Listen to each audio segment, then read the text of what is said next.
to the Influence Factory podcast. This program is dedicated to support professionals who have a desire to develop their digital business influence so they can navigate through a fast-paced, constantly growing digital world. We invite newcomers as well as our family of business influencers to a place to play, share ideas, questions, tips, and guidance with other thought leaders around the globe. Sit back and enjoy our program with our host Dean DeLisle as he interviews guests. News and commentary is provided by Cait Hassett and Jackson DeLisle. Power Move lessons are provided by the Influencer Marketing Department at Social Jack. And production, editing, and distribution is provided by the Social Jack production team. All right, everybody. So welcome to another episode of the Influence Factory. This week's influencer guests are Cait, Jackson, and Dean DeLisle. So the cool thing about that is you know that we do a ton of influencer marketing. So anytime we have a guest that maybe can't make the show, or we just feel like there's things that you need to know, we take the experiences that we get in working with all of our clients and we bring it to you so you can learn how to increase your business influence. So Cait, welcome to the program. Thank you. Jackson, welcome to the program. Thanks. So, Dean, welcome to the program. Sorry, we were late. Thank you. Yeah. So, one of the things I want to, our topic for today is called scouting and drafting. Now, those of you that are on with us live today, and if not, you can tweet this out, but what is your favorite sport in the sporting world? Like, what do you follow? What do you love? It could be anything from hockey to football to basketball to baseball. Maybe you have a favorite team that you follow. So most of you know I'm a Cubs fan, Bears fan, Hawks fan. Mostly those are the top ones.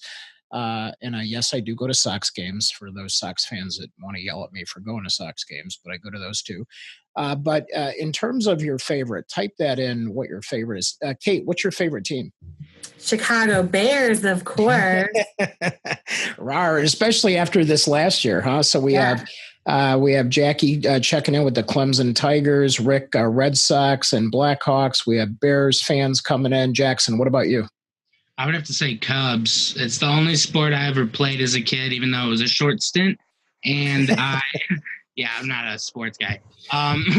But yeah, and then I always followed. It was raised Cubby Blue, so it's just how it is. Yeah. And Tracy is Packers, and yes, we love the Packers as well. So Packers fans, how about that? We'll go that far.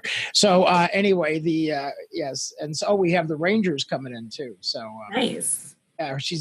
Julie said her cousin is on the bench. Oh, good. So that's good. That'll play in today. And we have the Loyola Ramblers coming into this thing. So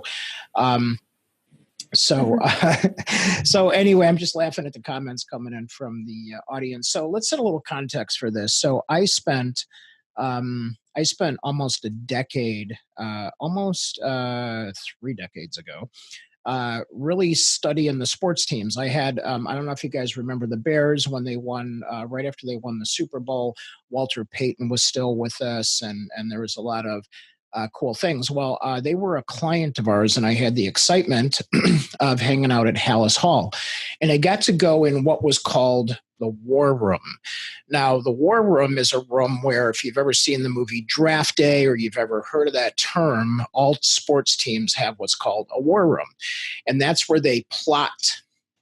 They're going to battle, and so they plot who they're going to get on their team and how they're going to position their team. And this gets really heated up toward draft day for each individual sport. But they also use it on a regular basis to plot out the next game, to do mid-season trades and positioning of players, etc. So I had time in the war rooms.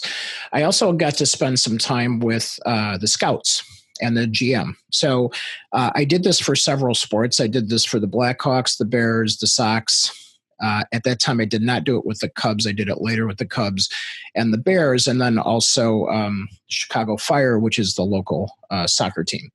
So in terms of what I learned was that championship teams, we all have good years and bad years. So I'm sure you guys can almost recall when the Bears had a bad year, or the Cubs, or the Loyola Ramblers, and the Packers recently had a rough year. Or the Bulls. Yeah, the Bulls. I like basketball. I just can't watch the Bulls. I know. Right now it's rough. So everybody's been through that, right? And so what's the famous saying in Chicago? Well, we'll wait till next year. The rebuilding year. The rebuilding, right? Right. So in the interest of that, I drew a parallel between top producers in sales and top performing companies, including CEOs, management teams, et cetera, and found there was a parallel of scouting and drafting the best team members in your network to the performance and the outcome of that performance. And so in doing that, I said, there's a lot of parallels here, and it's fun because I like sports. I'm going to create a process called scouting and drafting. And so I utilized that and really kicked it off in business world probably 20 years ago when I first got certified as a business coach. And then it became a really hot thing when social media came along. So, Cait, what I would like you to do is, from your perspective, what do you see? Because it's new to you as of a year and a few months now, or a year and a half. So what have you seen in our version of scouting and drafting as it pertains to even just LinkedIn? Yeah, so right now I'm seeing a lot of trending on LinkedIn, and particularly on LinkedIn, of people building their tribe. That's kind of what they're talking about right now. So the LinkedIn culture has shifted just tremendously in the past couple of years, and it's really become about genuine relationships, and people are really, as I say, putting the social back in social media, starting conversations and starting to talk to people and using it as a really good networking tool. One way I've done that is through LinkedIn Local. When I got involved with LinkedIn Local, it's a LinkedIn networking event. And so I went and added everybody on LinkedIn who's involved with LinkedIn Local, because I figured it's a great way to collaborate, talk about themes, because there's LinkedIn Local chapters all over the globe, not just the United States. So it's a great way to collaborate and talk about themes. And there's like a Slack community. If you're not familiar with Slack, it's like a messaging platform where you can add people into group chats. But I was thinking, well, why is there nothing on LinkedIn when it's about LinkedIn? And so as I was reaching out, I really found that nobody does that. Nobody goes and adds people. And so I've started a lot of really good communities and conversations with other hosts, and we've been talking about themes and ideas. And so that's kind of where it really hits home for me, is that people are out there talking about building their tribe and selecting their network that way. And LinkedIn has made it open so we can do that with people around the globe. You don't actually have to know people. And so it's interesting that that's kind of the trend right now, is that people are building their tribe, but that's just scouting and drafting. It's just social teaming. It's building exactly who you want in your network, your A players, and who's always going to be there for you. Yeah, so excellent. And Jackson, you were around in the early years of scouting and drafting, and actually you were practicing it before you knew you were practicing it as it pertains to theater. And so what's interesting, Cait, is when you came to Chicago, you really weren't doing much of anything on LinkedIn. You had just started, and that's how we connected, right? So you connected to me, even though we didn't know each other, with the intent that you wanted to come back to Chicago. And so we became connected through our networks.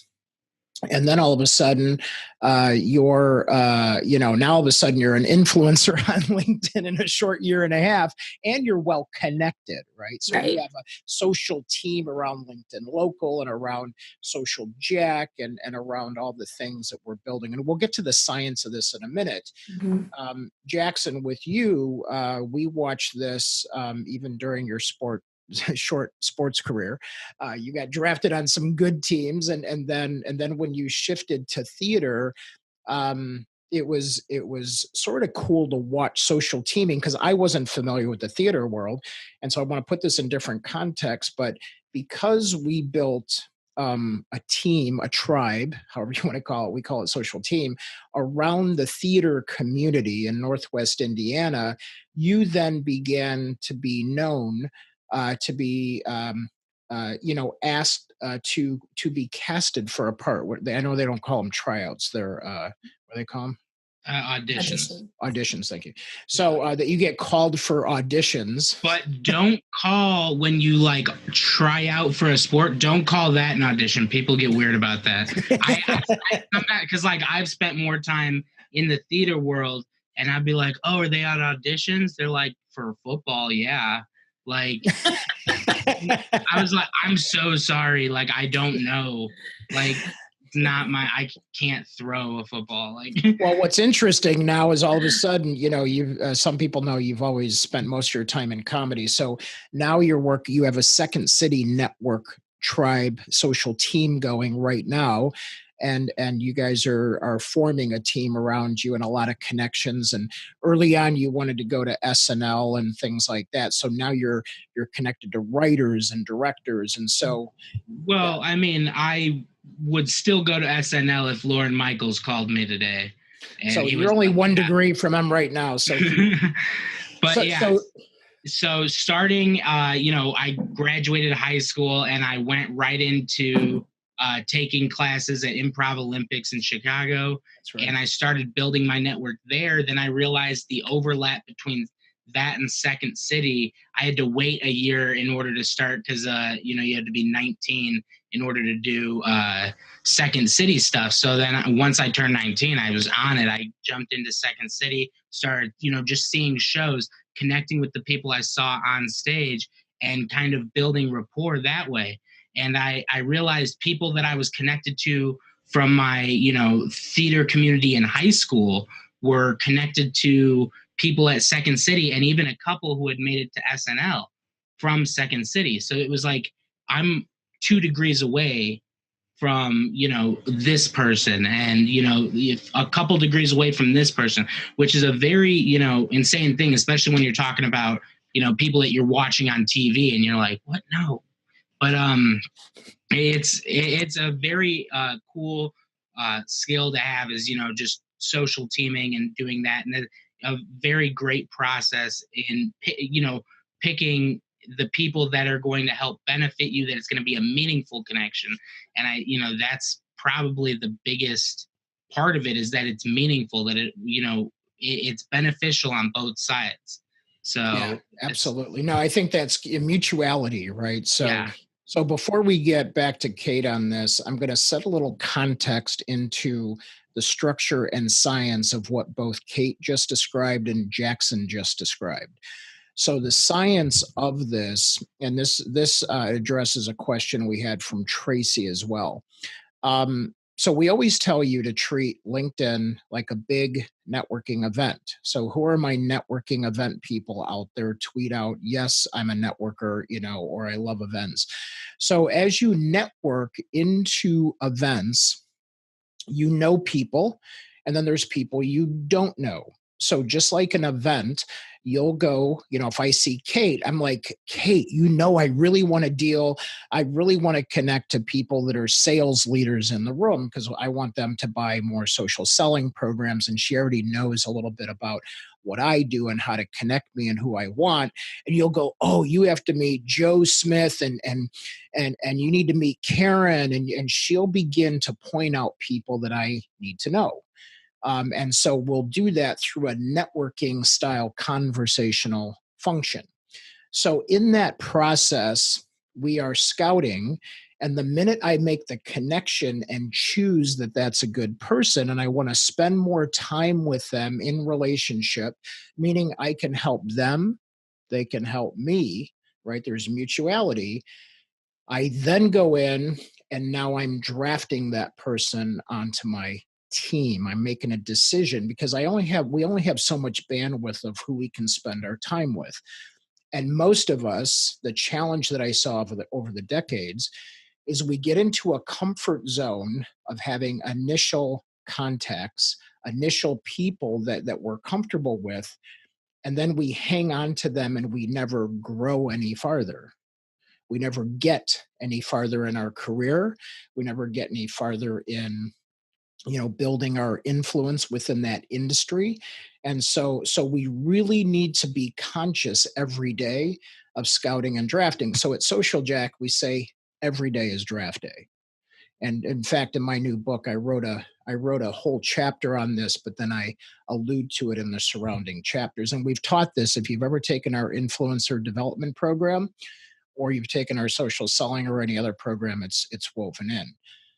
So Cait, in the structure, you seem to be doing this consciously and unconsciously, and it's become a habit for you now. And you also do it for our clients. You have a whole scouting and drafting team. Mm-hmm. So for a minute, can you just describe like what your team does, sort of the process of helping somebody build this network and connect to people that are connected to them that are ideal, and then how that works? Yeah, so what I teach my scouts and what we go by is that you're always connecting up. Okay, so that's the strategy. If you keep that in mind, it will make sense. You're connecting up. You have a target, right? And it's whatever your goals are, and they're different for each client. They're different for each person that's listening right now. If you want to do more business, who is your ideal target and who are you connecting up to? If you want to get booked on podcasts, who's your ideal target and who are you connecting up to, right? Yep, if you want speaking gigs, whatever it is that you want, when you define your goal of networking, and that's another thing, is it's just like going to a networking event. To what you said, LinkedIn is no different. There should be value and a goal behind your networking. We're consciously networking. We're not on Instagram, right, where we just want all the followers and we're following everybody in just hopes that they follow us back. We're doing it with consciousness. We're connecting to the people that we want to have relationships with and do business with, whatever that business is. So we're always connecting up. So what our scouts do is, by best rule of thumb, we teach that it's 30 connections a week will make the hugest difference. 30 connections a week. So each week they go in and they find 30 people that our clients should be connected to already based on the certain criteria that we go over with the client. So it's whatever it is. It's for Dean, it's sales leaders, right? We're looking for the head of sales, officer of sales, whatever that is, sales manager. I have my new book coming up, so I'm looking for higher end interviews and people that conferences and corporate executives. Yeah, absolutely. And then we ask the client if there's any kind of location, restriction. Some people only want to do business local. Some people are national. Social Jack is global. Right now we're in Malaysia. So it's whatever the client wants. But it's those restrictions that you can set for yourself. And LinkedIn helps you search for people within that parameters. So if you can't work with a system like us, you could do the same thing for yourself, and you can make it a goal that every week you go add 30 people into your network that are around this parameter, and you just add them. You're connecting up. They're the ideal target for you, right? So this is what we teach. And actually my roommate, Josh, who's a licensed marriage and family therapist, moved to Chicago and jumped into private practice, had to find all of his own clients. He was making videos on LinkedIn and saying, why is nobody responding to my content? Like, well, you have 100 connections, so nobody's seeing it. So I put him on the same strategy recently, where every week, every Monday, he has it on his calendar to go add 30 healthcare professionals that are active on LinkedIn. He said he doesn't care where they are. They can be global. He's looking for people to collaborate on videos. And he's now up over 100 or 500 connections within the matter of 2 weeks, because once he started engaging with people, other people started seeing his content. So we're always looking at connecting up. You're looking at your target. Now, in terms of who you add into your network, we got this question from Tracy, and she asked, who am I supposed to be adding? Because I get all these different requests. If you think of it as connecting up, you want to add everybody who adds you, because they might be connecting up. right? They see some value in your content. They see that you're putting out things that they want to see more of. They see maybe doing business or collaborating. So just because you don't know them, you definitely want to add them. Everybody that connects with you, you want to add. Yeah, I'm going to add to that. I like to, like, for myself, I like to do a mutuality test. So, I'll have people, I get enticed by people that really want to sell me out of the gate because it's an opportunity for us to sell them a package about being more genuine and authentic because they're not, they're stepping all over their lips in the direct messaging. So I'm like, wow, because I'll just come back and I'll go, that's offensive.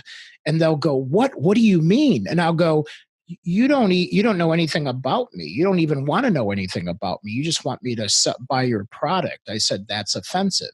And I've picked up more meetings just replying to people that way. And actually I have people on my current team that now are like amazing people that I was like, oh, wow, I just like called them out on it. So I think we're in a pattern of people adding people, but not looking for the mutuality. Now, what's different between a live event is I mentioned about how I would ask Cait or Jackson, who should I meet here? And they would have more insights for me on a personal or professional level. So in doing that, I literally now can look at my, any LinkedIn profiles and get a sense for not only who they are, what they're about, what matters to them, and I can look at their activity. Remember, we showed you how to do this months and months ago. You can look at people's activity, even if they're a third-degree connection, unless they turn it off, and most people don't know how to turn it off, but you can see who they're talking to and what they're talking about. And to me, that's invaluable. So I do a 60-second scan where I go to their profile and go, do I see mutuality here? Does it make sense? Sure, I'll connect, but not with the intent to have a conversation, whether it's you're offending me, you're offensive, or great, I would love to have a conversation. In fact, Cait, I didn't even tell you this. I had somebody that connected, and the gentleman had said, I really love what Social Jack is doing. I love what you got. And he mentioned a few things, and he's like, I would love to figure out a way to work for you guys. Like, he's basically asking for a job, but the way he did it was he was thoughtful about knowing about us and knowing about me. So I was like, yeah, I'm not even just like going to do a phone interview. I'm like, yeah, let's just grab coffee. So I was like, I like the way he feels like a potential cultural fit. Mm-hmm. So not just for the network, right, but for the company. So think about what that, how cool that is. And I want everyone to think about that. So I'd love people to chime in. On average, how many good mutual connections that are targeted do you add per week? And while you're typing that in, Jackie asked a great question. Do you shy away from LinkedIn members with low number of connections? Does that indicate low activity? Not at all. Mm-hmm. I don't care if you just have 20 connections. In fact, that shows me that you're careful. That shows me that, and maybe you're not as active, but man, are you guarded. So that means your network is precious and you care about your network. So that's how I read that. So I like that. Well, now if they only have 20, connections and like no profile picture, a very like no summary, then I'll, okay. Yeah. Let's clarify. That's good. But yes, if they have a well put together profile and they have a low number of connections, the odds are they're just selective. If you look at their activity and they're just very careful, like Dean said, of who they're going to let into their network. They are protecting their network from people that, maybe are just, like Dean said, spamming with sales stuff. People who are, not genuine, not authentic about it. Across the board, things like that. So, but that's a great question. Thank you for asking. Yeah. I love to sell salespeople. Bring it on. Cait, you run into this. You do a lot of networking as well. So So, Julie asked a great question here. It's like when you get somebody that you're going to connect with, do you jump to other platforms? No, never, never. And the reason I don't is because I don't want people to do that to me. I don't want people to look me up on Facebook. And while it is important that all your social media is updated, I don't personally want to do business on Facebook. That's just me. My Facebook is locked down. It's private. You can't, as Dean knows, you can't tag me in pictures unless I approve them. Because my parents are on Facebook, my grandparents are on Facebook. I just and Facebook gives a lot more of your information away. Facebook, when you know what I mean, the ability is more easy to check in places, or people check you in places, so people know where I am more and what I'm doing. So I try to keep my Facebook life just more private as a whole, and I expect that in return. That's just me personally. So let me give you my personal on there because it's different. And it's important that you hear this because we're going to talk about differentiating factors and something called preferential communication in the time that we have left. So when I hear that I'm going to go connect or meet with somebody, now this is different than just a pure digital, but I hear that I'm going to go have a meeting with you, and I look on LinkedIn and you're a little less connected, but you have an open Facebook, or you might be open on Instagram with your name. And I just find it via Google. I usually can find out where people are. I look for mutual human factors. So this means that I want to know: are we both Cubs fans? Are we Cubs Sox fans? One of my good friends and colleagues throughout GE Global, he's a Cincinnati Reds fan, and they kicked our butt last night. But we talk baseball all the time. It's a common factor. We know trades that are going on. Cait, you remember how I was saying, Pedro Strope's injured? Yeah, I have no clue what's going on in the mainstream news, but I can tell you the injury report for Major League Baseball and football during football season. So, my brain can only retain so many things, but I will look for common factors. And I've generated so many meetings. I had a CFO last year that was Rolling Stones on his Facebook profile and Chicago Bulls. I knew exactly how to have a conversation with him, and it helped build rapport right out of the gate. So I use it more, and if they're open, they're open. If they're closed, I can't see anything. So the idea is, from a tactical perspective, I look for those factors that can maybe shortcut 4, 5, 6 conversations to find that out. And back in the day, we would have to do that. We'd have to have 5, 6, 7 meetings, and actually CRM best practice was, Rick, you might remember this, but it was the McKay 66. It was 66 data points when you knew you actually had a relationship with somebody, and you could find out all these data points on them, like their family, what they love to do, where they vacation. It's like, now you're in relationship because you have all these data points. Well, the fortunate thing is, with social media, you can find out a little bit more about what people are doing, but do not go connecting to them on those platforms or talking to them on those platforms. That's to me, that's out of bounds. Mm-hmm. Doesn't make sense. Now, what I don't know is, Jackson, I think you and Cait way more spend time on platforms like Snapchat and things like that, and I have no idea, other than I get notifications that I've been snapped, I think, or whatever it's called. How does that even play into the B2B world? I have no clue. So don't ask me about that. I mean, things like Snapchat and I'll even go as far to say Instagram are going to be more for humanizing the brand, not necessarily making those meaningful connections. You're still going to, keep up with engagement, reply to questions people are commenting, things along those lines, commenting on other posts. These are all things that you will do. That's more Instagram posts.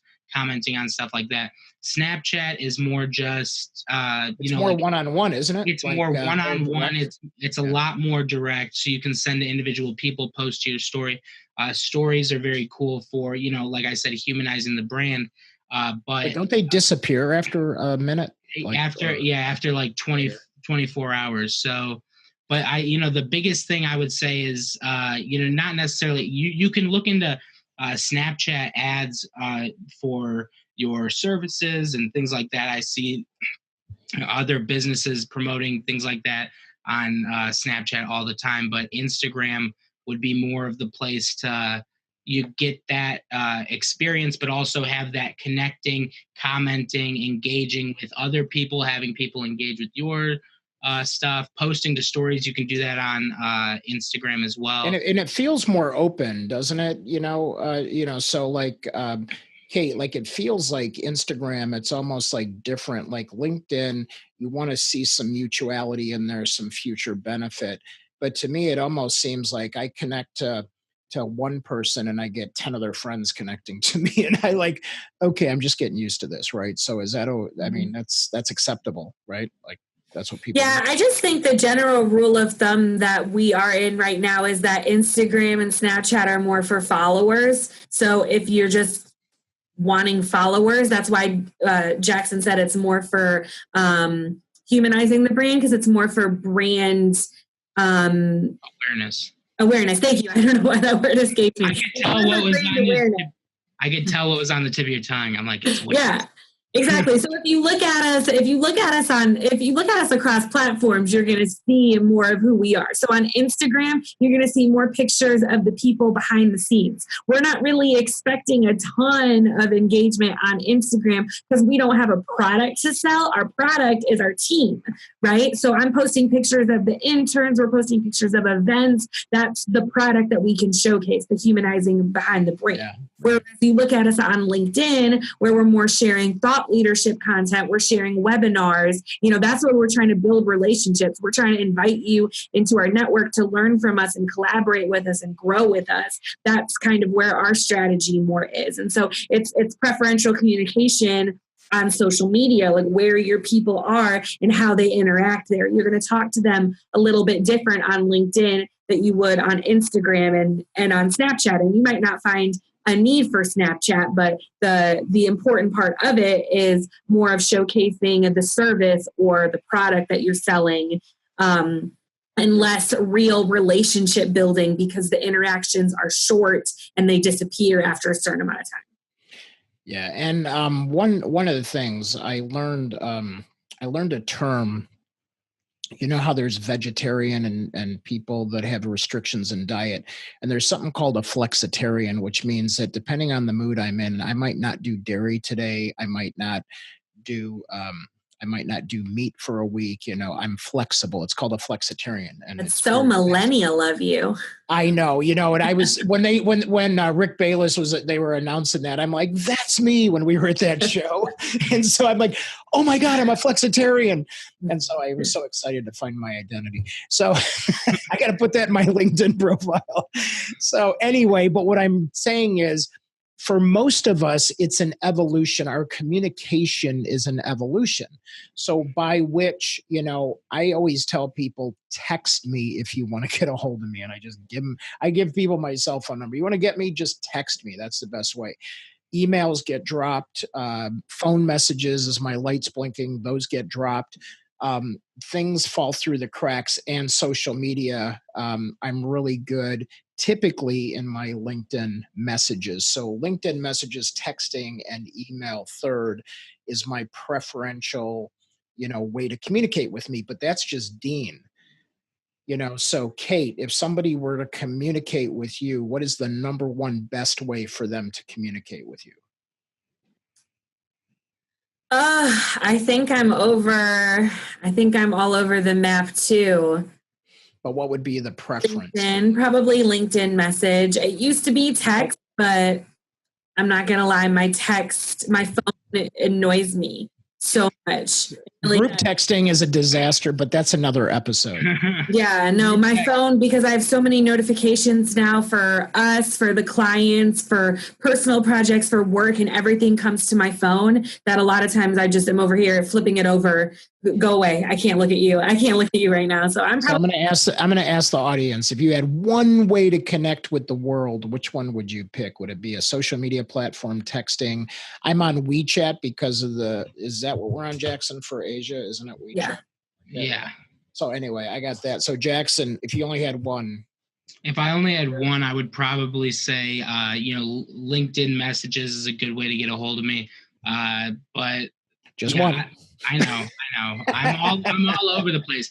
Honestly, I see my texts. I have them. I use Google Messages so I can see them on my laptop, because otherwise, like Cait said, I'll constantly get annoyed with my phone. But I put my phone on silent, and then I just see a blinking light in the corner of my screen. So. Oh yeah, and I love it. Tracy just said speech text. You guys know I got that going on. So yeah. Morgan's laughing because she gets all of my typos, or my speechos, I call them. We all get all your typos. Yeah, I know my speech. Yeah, the whole audience actually gets my typos. I love Julie Clark said she likes to pick up the phone. That's old school, and I love it. And I think there's so much value in it that we don't talk about it enough. Oh, yeah. I do. Yeah, I do that too. That's a good call. I pick up the phone a lot, and I make calls out, except if they're spam. So. Yeah, I agree, because it's a much more efficient way of handling things. It's like it's done. You said what you had to say, and you know what I mean? Texting, like, hey, then you got to wait for a response. Where on the phone, it's immediate. So I like that a lot. Yeah, was it Rick that said last week that he calls somebody on the phone each day coming home from work? Was that you, Rick? Because I really liked that, and I tried that like in the past week and a half, where I've just picked up the phone and called some people that I needed to talk to. So that was a really good tip for me. Thank you for that. Yeah, and part of scouting and drafting is, he calls 3 people a day to randomly say hi. So, and you can do that on social media too, just to pop them a note. And again, it depends where they hang out too. So what I meant by preferential communication is, now I know that this is the way to talk to Cait or to Jackson or to Julie or to Noel. Now I know, Noel's not going to respond to my email as quick as if I text him, so you have to learn that. And gosh, I hope they come out with a technology that goes, the best way to get a hold of this person is to, right? Morgan's like jumping up and down like, oh my gosh, they won't respond to my emails. I feel you, Morgan. I'm in the game too. But we do know, and now we gang up, on clients in a good way. So there'll be times where Cait and I are collaborating, and she's like, "Could we do one of those text messages where 3 of us are in there so they respond?" And so we team up. That's social teaming. Yes. Now, my social teaming tip is when somebody doesn't respond to me, I go in on Dean's LinkedIn and message them. Yeah, that's right. Dean. There's always a way. There's always a way. The one thing that we didn't cover, and we're out of time, is to think about this, is to Rick's point, is one of the processes that we teach in social selling on social teaming is we used to call it too old, too new. And I want you to just think about the effectiveness of what I'm about to tell you.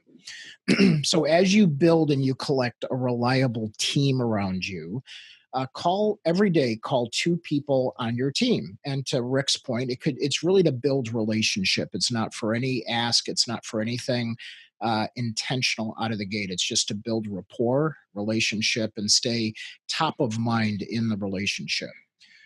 And then call 2 new people. Now, new people look like, and I know if you're on the podcast, you can't see me holding up these business cards, but these are people I've met that I've decided that I want to talk with and explore. I'm scouting them and explore drafting them on my team.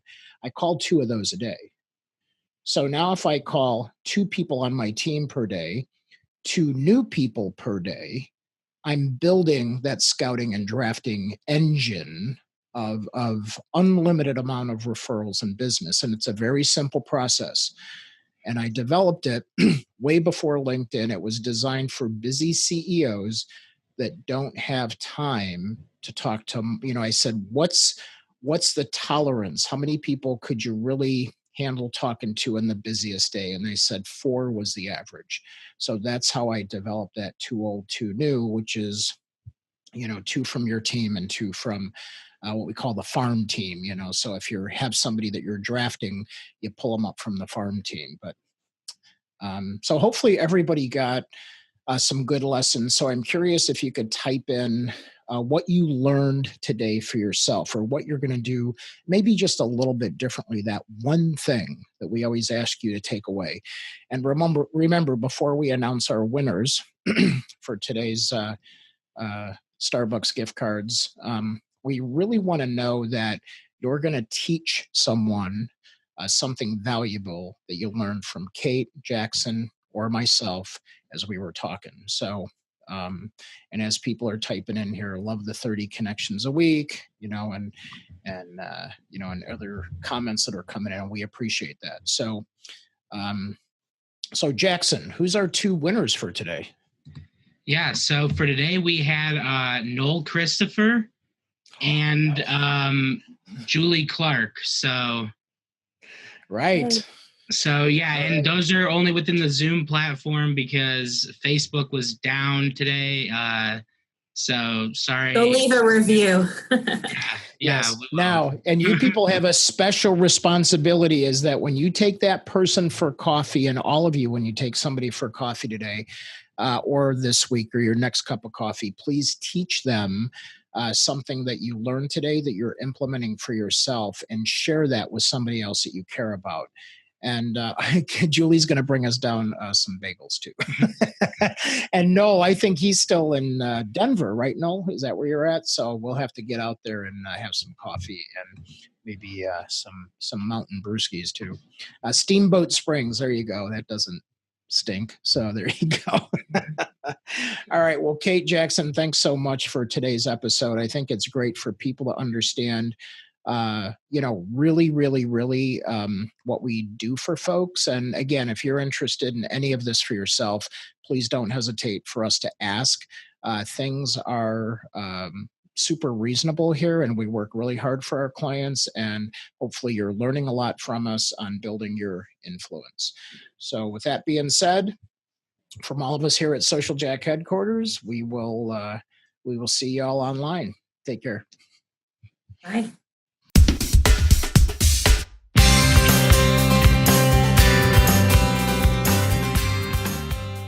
Thank you for listening to the Influence Factory podcast. We welcome feedback and suggestions. You can provide these by visiting our website at www.myinfluencefactory.com.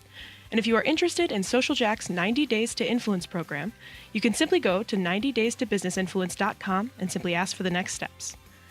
While our program airs regularly on Zoom webcasts and Facebook Live on Wednesdays at noon Central, we invite you to download episodes on your favorite channel: YouTube, iTunes, Google Play, Stitcher, Spreaker, SoundCloud, and who knows where else in the future. We will also provide occasional on-location live streams with special guests that we will announce in our community Facebook group, Business Influencer Alliance, as well as on all Social Jack channels. Our mission is to help you build your digital business influence with this podcast, as well as inspire, educate, and entertain those who are hungry to collaborate in a cool place with cool business professionals just like you.